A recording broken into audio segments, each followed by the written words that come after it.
युचिका की कहानी खत्म होते ही सब एक दूसरे की तरफ देखते हैं, फिर हंसने लगते हैं। क्या हुआ? युचिका ने पूछा। तेरे हर कहानी में ब्रह्म राक्षस जरूर होता है, शबनम ने कहा।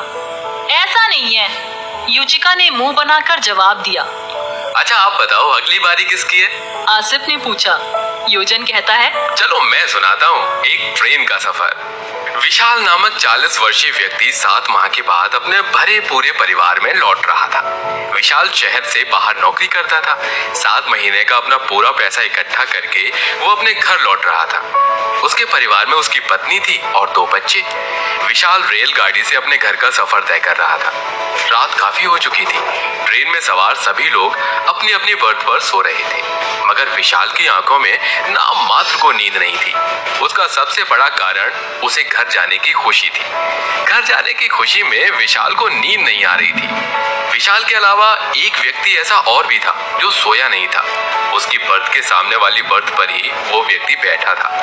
अपने सामने चुपचाप बैठे व्यक्ति को विशाल ने देखा तो जाना कि वो ड्रैकुला की कहानी पढ़ रहा था। विशाल को लगा कि उसके सामने जो व्यक्ति बैठा है वो किताब पढ़ने के माध्यम से अपना वक्त बिता रहा है। शायद उसे भी नींद नहीं आ रही है। विशाल को लगा कि वो क्यों ना अपने सामने बैठे व्यक्ति से बातचीत करने में अपना समय गुजारे। इसी इरादे के साथ विशाल ने उसे पुकारा, भाई साहब। किताब पढ़ रहे व्यक्ति ने उसकी आवाज को अनसुना करके उस पर कोई ध्यान नहीं दिया। भाई साहब। दूसरी आवाज पर उसने किताब नीचे करके विशाल को सपाट दृष्टि से देखा।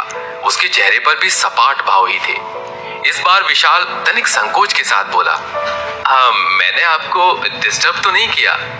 नहीं, सामने बैठा व्यक्ति सपाट स्वर में बोला। विशाल मुस्कुराकर उससे बातों का सिलसिला जारी रखते हुए बोला, आपका नाम क्या है? सूर्य प्रताप, वो बोला। ओह, विशाल ने हलक से सांस छोड़ते हुए कहा, क्या आप भी अपने घर जा रहे हैं? नहीं, सूर्य प्रताप ने पूर्ववत स्वर में कहा। तो फिर आप अपने घर से कहीं और जा रहे हैं? विशाल ने मुस्कुराते हुए सामान्य स्वर में कहा। प्रताप ने उसे इस नजर से देखा मानो वो कुछ कहना ना चाहता हो। विशाल चेहरे से ऐसा प्रकट करने लगा मानो बराबर संकोच कर रहा हो। फिर बोला, मैं आज 7 महीने बाद अपने घर वापस लौट रहा हूँ। अपने परिवार से मिलने की खुशी में मुझे नींद नहीं आ रही है, इसलिए मैंने सोचा थोड़ा आपसे बातें ही कर लूं। प्रताप कुछ न बोला। वो उसकी बात पर सिर को इस तरह जुम्बिश देकर रह गया मानो उसकी बात पर सहमति जता रहा हो। प्रताप के हाव भाव से साफ जाहिर था कि वो बात करने के मूड में बिल्कुल नहीं था। वो निरंतर जता रहा था कि जैसे उसे इस समय बात करना बिल्कुल अच्छा नहीं लग रहा हो। मगर आज तो जैसे विशाल चुप रहने के मूड में बिल्कुल नहीं था। वो बातों को बढ़ावा देते हुए बोला, भाई साहब, क्या आप भूत प्रेतों पर विश्वास करते हैं? हाँ, प्रताप ने अपने छोटे से उत्तर में बात को पूरा किया। मगर कैसे? विशाल बोला, क्या आपने कभी किसी भूत या प्रेत को अपनी आंखों से देखा है? उसके प्रश्न पर प्रताप ने चंद लम्हों तक उसे ध्यानपूर्वक इस तरह देखा मानो उससे बहुत कुछ कहना चाहता हो, मगर ऐसा बिल्कुल नहीं हुआ। कुछ कहने के स्थान पर प्रताप ने किताब अपने चेहरे के सामने की और उसे पढ़ने लगा। विशाल ऐसा देख उलझ गया। उसकी समझ में नहीं आया कि प्रताप ने उसकी बात का कोई जवाब नहीं देकर अपना चेहरा किताब में क्यों छुपा लिया। इस बार विशाल ने भरपूर संकोच भरे स्वर में कहा, आपने मेरी बात का कोई जवाब नहीं दिया भाई साहब। जवाब के रूप में प्रताप ने अपने चेहरे के आगे लगी किताब हटाई तो उसका बहुत ही भयंकर चेहरा विशाल के सामने आ गया। प्रताप का चेहरा इतना डरावना हो चला था कि यदि कोई मानव उस चेहरे को देखकर अपने प्राण भी गवा बैठता तो हैरानी की बात नहीं थी। उसका डरावना चेहरा देखते ही विशाल की आंखों में मानो दुनिया भर का खौफ सिमट आया था। उसके चेहरे पर हवाइयां उड़ने लगी थी। विशाल की दोनों हथेलियां बर्थ से इस तरह सट गई थी मानो उनके सहारे से वो उठकर खड़ा होना चाहता हो। उसकी पीठ पिछले भाग से सट गई थी। हद ये थी उसके खौफजदा रह जाने की कि वो सांस लेने में भी डर रहा था, या फिर ये कहा जाए कि सांसें खुद ही बाहर आते हुए भयभीत थीं। यहाँ तक कि उसकी आवाज भी नहीं निकल पा रही थी। विशाल जान गया था कि उसके सामने मौजूद प्रताप कोई मनुष्य नहीं बल्कि एक भूत है। विशाल बेबस रहकर अपने स्थान पर सिवाय बैठे रहने के कुछ न कर सका। उसके सामने बैठा डरावना चेहरे और लंबे लंबे दांत वाला भूत ठहाके लगाकर बोला, अब तुम्हें विश्वास हो चला होगा कि आज के समय में भी भूत प्रेत जैसी चीजें मौजूद हैं। क्या तुम सचमुच भूत हो? विशाल ने भय से परिपूर्ण स्वर में पूछा। अब भी तुझे यकीन नहीं आया मूर्ख? कोई बात नहीं, मैं जब तेरा खून पीऊंगा तब तुझे यकीन आ जाएगा। नहीं नहीं, मुझे मत मारो, मेरे 2 बच्चे और मेरी पत्नी घर पर मेरे आने की प्रतीक्षा कर रहे हैं। अगर मैं मर गया तो उनका सहारा छिन जाएगा, मुझे जाने दो। कहते हुए विशाल अपने स्थान से सरकने लगा। वो भूत उसे देखकर मुस्कुराता रहा। विशाल भागने के चक्कर में अपने स्थान से फुर्ती के साथ उठा और दौड़ पड़ा। उसी समय भूत ने अपने स्थान पर बैठे रहकर ही दाहिना हाथ उठाया।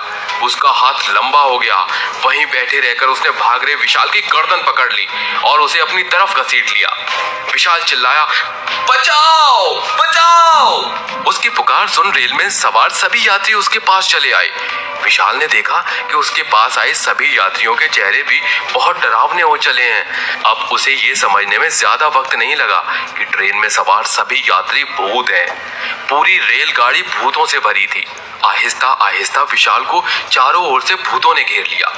इस चक्रव्यूह में फंसने के बाद विशाल का हार्ट अटैक हो गया। इसी के साथ सारे भूत विशाल का खून पीने के साथ साथ उसकी बोटी बोटी तक नोचकर खा गई। वाह, कहानी तो इसको कहते हैं, आसिफ ने जवाब दिया। अभी लेजेंड्स आए नहीं है तो कृपया इतनी जल्दी निर्णय ना लिया जाए। जूलियन ने हंसकर जवाब दिया। ओह, तो फिर आप सुनाइए कुछ। आसिफ ने कहा, मेरी कहानी आईने की दुनिया की है। भूतों की दुनिया, आईनों की दुनिया एक जैसी ही मानी जाती है। तो अब सुनो मेरी कहानी। रानी, रानी! कबीर नाम का 45 वर्षीय व्यक्ति अपने घर में आता हुआ अपनी 18 वर्षीय बेटी को पुकार रहा था। पिता की आवाज पर रानी दौड़ी दौड़ी उसके पास आई। कबीर के हाथों में एक आईना था। उसने आईना रानी को सौंपते हुए कहा, ये लो तुम्हारी जरूरत का सामान। कल तुम कह रही थी ना कि तुम्हें एक बहुत सुंदर आईना लाना है। हाँ, मैं ले आया। मार्केट में ये सबसे महंगा मिला है। ओह, थैंक यू पापा। रानी ने प्रसन्न मुद्रा सहित आईना अपने हाथों में लेकर देखते हुए कहा, ये तो बहुत सुंदर आईना है, मैं इसे अपने रूम में लगाऊंगी। अरे चाहे जहाँ लगाओ, अब तो ये तुम्हारा हो गया। ओके। इसी के साथ रानी उस सुंदर आईने को लेकर अपने रूम में चली गई। उसने आईना तत्काल अपने खूबसूरत रूम की सुंदर दीवार पर टांग दिया। आईना लगभग 15 इंच लंबा और 15 इंच चौड़ा था। गोल्डन फ्रेम का ये सुंदर आईना कारीगर ने बड़ी ही नजाकत के साथ बनाया था। रानी आईना दीवार पर टांगने के बाद अपने बेड पर आ गई और एक बुक पढ़ने लगी। अचानक उसे महसूस हुआ कि उसका कमरा तरह तरह के रंगों से रोशन हो रहा है। उसने चारों तरफ नजर घुमाई, ये जानने के लिए कि आखिर ये रोशनी आ कहां से रही है। तभी उसकी नजरें आईने पर पहुंचकर रुक गईं। वास्तव में आईने से कई रंगों की रोशनी निकलकर उसके कमरे में फैल रही थी। जब रानी ने देखा कि उसके कमरे में फैल रही रंग बिरंगी रोशनी आईने से निकल रही है, तो वह बुक वहीं छोड़ बेड से नीचे उतरी। वह आईने के करीब गई। रानी ने ध्यान पूर्वक उस आईने में झिलमिलाते रंगों को देखा तो हैरान रह गई। कुछ क्षणों तक वो लगातार उस आईने को देखती रही। अचानक आईने में रंगों के साथ एक डरावनी शक्ल आ गई। उस डरावनी शक्ल को देख रानी इतनी बुरी तरह से डरी कि उसके हलक से सांस भी चीख के रूप में निकली। उसी समय आईने में आई डरावनी शक्ल ने अपने दोनों हाथ आईने से बाहर निकालकर रानी की गर्दन पकड़ उसे अपनी ओर खींचा। रानी आईने में घुसती हुई चीखने लगी। तभी कबीर रानी की चीख सुनकर उसके कमरे में आया तो रानी गायब मिली। आईना अपने सही रूप में था, ना उसमें कोई रंग उभर रहा था और ना ही कोई डरावनी शक्ल। तभी कबीर रानी की तलाश में उसे पुकारता हुआ बाहर चला आया। उस कमरे से बाहर आते ही आईने में एक बार फिर डरावना चेहरा छा गया और इस बार किसी आदमखोर जानवर की तरह उसने मुंह फाड़ा, किंतु जल्द ही वह चेहरा गायब भी हो गया। इधर रानी आईने की दुनिया में पहुंची तो वहां उसे एक बंजर इलाका मिला जो कि पथरीला था। दूर दूर तक गहरा सन्नाटा था। हर तरफ पत्थरों का कब्जा था। ऊंची ऊंची पहाड़ियां होने के साथ वहां छोटे छोटे पत्थर जमीन पर बिखरे हुए थे। रानी भयभीत थी। वो चारों ओर देखते हुए सोच रही थी कि वो कहाँ आ गई। उसी वक्त किसी ने पुकारा, रानी। पलटकर उसने देखा तो पाया कि एक बूढ़े ने उसे पुकारा है। बूढ़े की आयु 80 वर्ष के लगभग थी। रानी अकेली इस सुनसान जगह पर उस बूढ़े की मौजूदगी का सहारा पाकर झट उसके करीब पहुंची और बोली, आप कौन है? तुम्हारी तलाश में पल पल भटकने वाला। बूढ़े ने कहा, मैं कुछ समझी नहीं। अभी समझाता हूँ। बूढ़ा बोला। उसी समय बूढ़े ने इस कदर डरावना रूप ग्रहण किया कि रानी की चीख निकल गई। वह जोर से चीखती हुई अपने स्थान से पलटकर आगे की ओर आई। बूढ़ा अपने रूप से बड़ा ही डरावना भूत बन गया था। वो उसके पीछे दौड़ता हुआ बोला, मैं बहुत दिनों से भूखा प्यासा हूँ। आज तुझे अपनी खुराक बनाकर मैं अपनी भूख और प्यास मिटाऊंगा। रानी दौड़ती रही। दौड़ते दौड़ते वो पसीने से पूरी भीग गई थी। वो भूत लगातार उसके पीछे दौड़ रहा था। दौड़कर रानी एक पहाड़ी के पीछे आकर छिप गई। बूढ़ा भूत भी उसके पीछे पीछे आया, मगर तब तक रानी पहाड़ का एक राउंड लेकर उसके पीछे छिप गई थी। बूढ़ा भूत उसे अपनी नजरों से ओझल पाकर अपने स्थान पर थम गया। फिर धीरे धीरे कदम आगे बढ़ाने लगा। भूत का एक हाथ पहाड़ी पर था। वो हाथ पहाड़ी पर सरकाते हुए कदम आगे बढ़ा रहा था। जब वो पहाड़ी के अगले छोर पर घूम रहा था, तब सबसे पहले रानी ने उसका हाथ देखा। उसका हाथ भी बहुत डरावना था। इसी कारणवश रानी उस भयंकर हाथ को देखकर एक बार फिर चिल्लाई। उसके चीखते ही भूत तत्काल उसके सामने आ गया और फिर वहां से अपना स्थान छोड़ते हुए दौड़ने में रानी ने अधिक वक्त न लगाया। बड़ी फुर्ती के साथ वो वहां से भी भाग निकली। अपनी डरावनी शक्ल वाला ये भूत निरंतर रानी का पीछा करता रहा। दौड़ते दौड़ते वह बुरी तरह से हांफने लगी थी। उसके नंगे पैरों में अनेकों नुकीले पत्थरों के चुभ जाने से इतने जख्म हो गए थे कि अब उसके लिए और अधिक दौड़ पाना बड़ा मुश्किल हो चला था। मगर जान बचाने की खातिर उसकी रफ्तार में कोई कमी नहीं आ रही थी। रानी दौड़ते दौड़ते अचानक एक गड्ढे में गिर गई। गड्ढा अधिक गहरा नहीं था, मगर भूत के आने से पूर्व इससे निकल पाना बहुत मुश्किल था। रानी ने शीघ्रता के साथ उस गड्ढे से निकलने का उपक्रम किया ही था कि भूत उसके सिर पर आकर मंडराने लगा। साथ ही वह अपनी भयंकर आवाज में रानी पर गुर्राया भी। उसकी गुर्राहट से वो डर गई, वापस गड्ढे में ही धंस गई। कुछ क्षण रुककर रानी ने उससे अपने बचाव का एक उपाय ढूंढा। उसने गड्ढे में पड़े बहुत सारे पत्थरों में से एक पत्थर उठाया और पूरी ताकत के साथ उसे भूत के चेहरे पर मारा। चेहरे पर पत्थर लगते ही भूत बौखला गया। इस बीच रानी फटाफट गड्ढे से निकलकर बाहर आई और फिर से दौड़ने लगी। भूत भी उसके पीछे दौड़ा।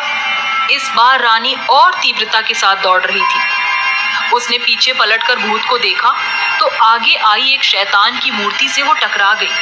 शैतान की मूर्ति झटका खाकर नीचे गिरी और टूटकर टुकड़ों में बट गई। उस मूर्ति के टूटते ही भूत जोर से चिल्लाया, इस तरह मानो उसे भयंकर तकलीफ का सामना करना पड़ रहा था।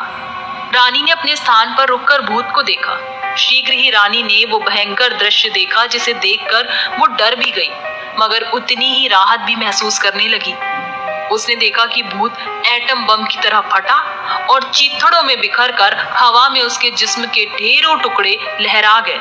इसी के साथ हवा के एक तेज झोंके ने रानी को अपने साथ उड़ाया और जमीन में कहीं दूर ले जाकर पटका। गिरते ही रानी बेहोश हो गई। जब उसे होश आया तो उसने खुद को अपने कमरे में पाया। जल्दी से उठकर उसने आईना देखा। आईने में अभी भी रंग बिरंगी रोशनी झिलमिला रही थी। उसी समय उसने सोचा कि यह आईना उसे समुद्र में फेंक देना चाहिए, ताकि अगली बार कोई और इस आईने की दुनिया में ना फंस सके। इसी इरादे के साथ उसने आईना उतारा और उसे फेंकने के लिए चल दी। भाई मान गए, योशन तू तो हार गया, कमल ने कहा।